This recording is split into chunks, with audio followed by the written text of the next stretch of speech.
La reproduction et la stabilité des espèces. Il s'agit ici de comprendre en quoi les espèces sont stables du point de vue génétique, c'est-à-dire comment les informations génétiques se transmettent d'une génération à une autre en préservant l'identité de l'espèce.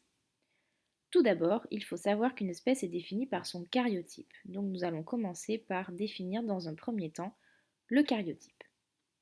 Tout d'abord, rappelons que l'ensemble des cellules type cellules animales, cellules végétales, cellules fongiques, les champignons, sont constituées d'une membrane plasmique ou membrane cellulaire qui entoure la cellule, sont constituées d'un gel appelé cytoplasme qui constitue l'intérieur de la cellule et d'un noyau dans lequel se trouvent les chromosomes. Les chromosomes, ce sont des éléments microscopiques composés d'ADN et de protéines.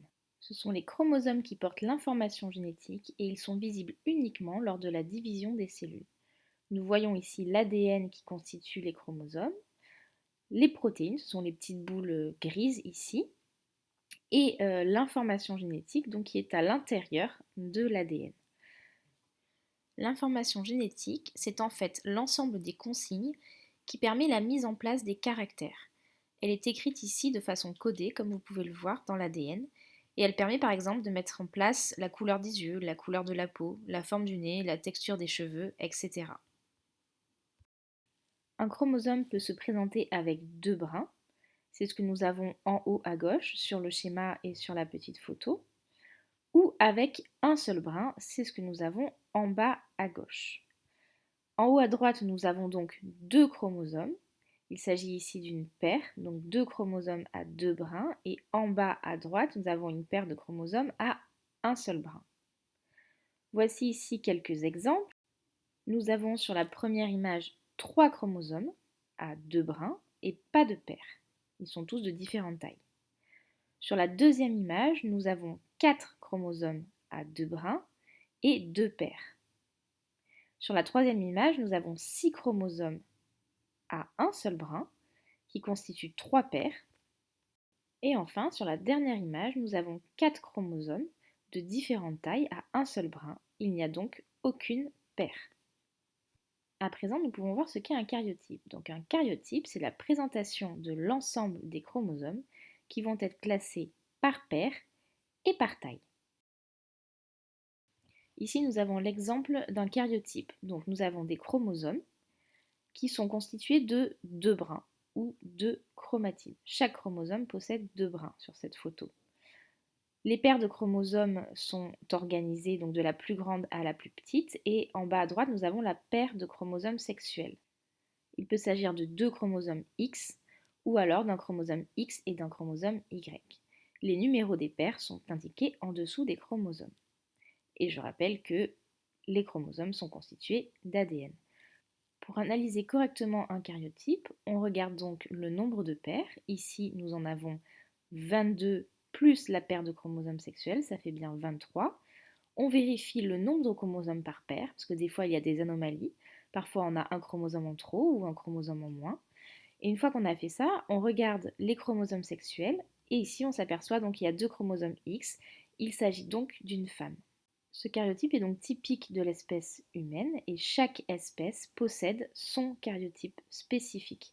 Donc ici, nous avons plein d'exemples avec des végétaux et des animaux où nous voyons des nombres de chromosomes très variables, donc spécifiques de chaque espèce. Nous allons voir à présent la localisation du programme génétique. On peut en effet se demander quelle partie de la cellule contient l'information génétique. Est-ce que c'est le noyau? Est-ce que c'est le cytoplasme? Est-ce que c'est la membrane?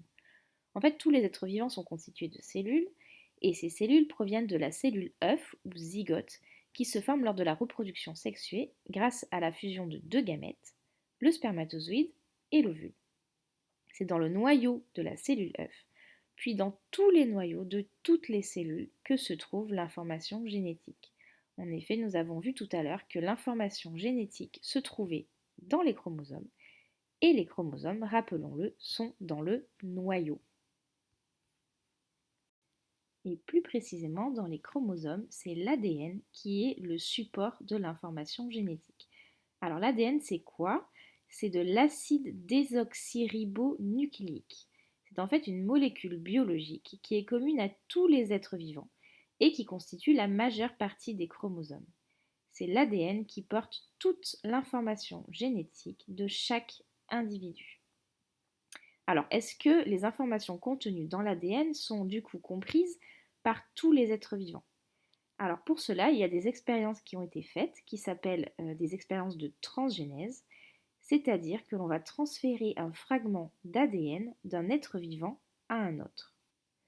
C'est le cas du gène GFP qui a été transféré à une souris. En 1960, il y a un scientifique qui s'appelle Shimomura qui a découvert que la méduse du Pacifique, Aequorea victoria, possédait une petite protéine qui pouvait émettre de la lumière verte. Il a baptisé cette protéine GFP. Et une fois qu'il a réussi à isoler le gène responsable de cette caractéristique, il a pu l'introduire directement dans un œuf fécondé de souris. Ensuite, en reprenant cet œuf fécondé de souris et en le transplantant dans l'utérus d'une femelle, le gène GFP a pu être propagé dans toutes les cellules de la souris. On dit alors que la souris est un OGM, c'est-à-dire un organisme génétiquement modifié, et elle a récupéré les capacités de la méduse, c'est-à-dire qu'elle est devenue elle-même fluorescente. Voyons à présent la mitose et le maintien du karyotype. Nous avons vu tout à l'heure que l'information génétique était contenue dans l'ADN, qui appartenait au chromosome, et maintenant on peut se demander comment ça se fait que l'information génétique soit identique dans toutes les cellules d'un même organisme. En effet, si on considère une cellule œuf, elle possède exactement le même nombre de chromosomes et la même information génétique que toutes les cellules qui suivront et qui se multiplieront dans l'organisme. On peut alors se demander pourquoi et on va regarder précisément ce qu'il se passe au niveau des chromosomes. Avant la division de la cellule, donc avant que les chromosomes soient visibles et organisés en filaments courts et épais, il se passe un phénomène qui se nomme la réplication, c'est-à-dire que la quantité d'ADN double. Les chromosomes passent de 1 brin à 2 brins. Ici, dans cet exemple, nous avons 2 paires de chromosomes, c'est-à-dire 4 chromosomes en tout qui possèdent maintenant 2 brins. Chaque chromosome, aidé par des éléments de la cellule, vont alors s'ouvrir en deux. Chaque brin va alors migrer de part et d'autre de la cellule. On obtient alors dans les deux nouvelles cellules 4 chromosomes à 1 brin. Chaque cellule fille a bien hérité de la cellule mère d'une quantité égale d'ADN et de chromosomes. On peut le résumer ici sous forme de schéma. Première étape, 4 chromosomes simples à 1 brin. Il se produit ensuite la copie ou réplication de chaque chromosome. Puis nous avons 4 chromosomes doubles, c'est-à-dire qu'ils possèdent 2 brins. Chaque chromosome double se sépare ensuite en deux, c'est ce qu'on appelle la mitose, et se répartissent de façon équitable dans les deux nouvelles cellules filles. Grâce à l'alternance de ces deux phénomènes, mitose et réplication, chaque cellule peut se multiplier à l'identique et conserver le même nombre de chromosomes. Ainsi, toutes les cellules d'un organisme possèdent exactement la même information génétique. Il nous reste à présent un problème. Nous avons vu que chaque cellule possédait exactement le même nombre de chromosomes. Mais comment se fait-il que ce nombre de chromosomes puisse se maintenir d'une génération à une autre alors qu'il y a à chaque fois fusion de deux cellules? Prenons un exemple. Madame Durand, qui possède 46 chromosomes dans toutes ses cellules, veut faire un enfant avec Monsieur Durand, qui possède lui aussi 46 chromosomes dans toutes ses cellules. Est-ce que, si l'ovule de Madame Durand rencontre le spermatozoïde de Monsieur Durand, on se retrouve avec 2 fois plus de chromosomes, c'est-à-dire 92? Et qu'en est-il des enfants suivants? Est-ce qu'on se retrouverait ensuite avec 184 chromosomes? Il se passe en réalité un phénomène qui s'appelle la méiose et qui permet la formation d'ovules et de spermatozoïdes à 23 chromosomes. La méiose est en fait une succession de 2 divisions qui entraînent la formation des gamètes qui ne possèdent alors qu'un chromosome de chaque paire. Si vous regardez les karyotypes en haut, ceux qui possèdent 46 chromosomes et en dessous ceux qui en possèdent 23, on voit bien qu'il ne reste plus qu'un seul chromosome par paire. Ainsi, quand l'ovule qui possède 23 chromosomes rencontre le spermatozoïde qui en possède également 23 au moment de la fécondation, on se retrouve avec un zygote qui possède 46 chromosomes. Ce phénomène, La méiose permet la stabilité du génome de génération en génération. Il est également important de préciser que ce ne sont pas toujours les mêmes chromosomes qui se retrouvent dans les ovules et les mêmes chromosomes qui se retrouvent dans les spermatozoïdes.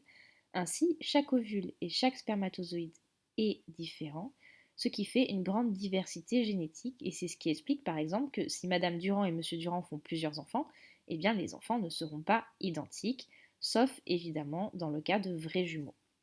Alors maintenant, nous allons voir précisément ce qu'il se passe lors de la méiose. Dans cet exemple, comme dans le précédent pour la mitose, nous partons de 4 chromosomes à 2 brins, ce qui fait en tout 2 paires. Lors de la méiose, ce sont d'abord les paires qui se séparent dans 2 cellules. Donc, dans un premier temps, les paires s'organisent ensemble. Vous voyez là les chromosomes, il y en a un rouge et un vert à chaque fois, qui sont de même taille. Donc ça correspond aux paires, un qui vient du père et un qui vient de la mère. Donc les paires s'organisent au centre de la cellule, puis se séparent dans 2 cellules différentes. Ensuite, c'est tout simple, c'est exactement le même procédé que pour la mitose, c'est-à-dire que chaque chromosome qui possède 2 brins va se séparer en chromosomes simples, c'est-à-dire qu'ils vont s'ouvrir en deux, et un brin va partir d'un côté, tandis que l'autre brin va partir de l'autre. Donc au départ, on possédait une cellule qui s'est d'abord divisée en deux, et ces 2 cellules se sont de nouveau divisées en deux. Donc la méiose, on part d'une cellule et on se retrouve à 4 nouvelles cellules, donc 4 cellules filles. Nous pouvons résumer ça sous forme de schéma, donc 4 chromosomes doubles, 2 brins. Les 2 chromosomes de chaque paire se séparent dans un premier temps, on se retrouve à 2 chromosomes doubles, donc 2 brins. Puis ensuite, chaque chromosome double se sépare en chromosomes simples et on se retrouve à 2 chromosomes simples, donc qui possèdent un brin. Mais il existe une autre possibilité, celle que vous voyez ci-dessous, où les chromosomes s'organisent d'une autre façon. Là, c'est le bleu qui part avec le rouge et le rouge qui part avec le bleu. On verra ça plus précisément dans une autre vidéo, mais là, retenez qu'avec 4 chromosomes, on se retrouve avec déjà pas mal de possibilités, et plus on augmente le nombre de chromosomes, plus le brassage génétique va être important. Voici enfin un schéma pour récapituler ça. Nous avons sur la gauche le futur spermatozoïde et le futur ovule qui possèdent 46 chromosomes. La méiose permet un passage de 46 à 23 et la fécondation permet de rétablir 46 chromosomes. Nous avons donc terminé ce chapitre et je vous remercie pour votre attention.